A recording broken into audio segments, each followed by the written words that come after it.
ప్రతి పేదవాడి గుండెల్లో గుడి కట్టుకున్నట్టుగా ఆ పేదవాడికి నేను ఈ మంచి చేశాను, ఈ మంచి స్కీము తెచ్చాను, దీన్ని చూసి నాకు ఓటు వేయండి అని చెప్పి ఏ రోజు అనడు ఈ పెద్ద మనిషి చంద్రబాబు నాయుడు గారు. నేను ఇదే ప్రశ్న అడిగా మీ ముందు, ఇదే సిద్ధం సభల్లో ఎన్నో సందర్భాలలో సిద్ధం సభకు వచ్చిన లక్షల మంది ముందర ఇదే ప్రశ్న కూడా అడిగా.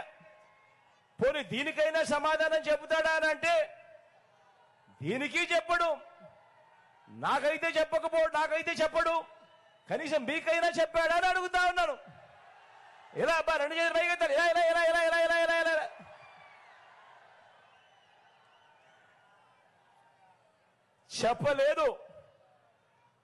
చెప్పలేదు అనే దానికంటే కూడా చెప్పలేడు అనటం కరెక్ట్ ఈ పెద్ద మనిషి చంద్రబాబు నాయుడు గారి విషయంలో. ఎందుకంటే ప్రజలతోనూ పేదలతోనూ బాబు బంధం అతకని బంధం. అందుకే నోటికి ఆయన ఫెవికాల్ వేసుకుంటాడు, నోటికి ఫెవిక్విక్ పూసుకుంటాడు, పూసుకొని నోరు మూసుకుంటాడు.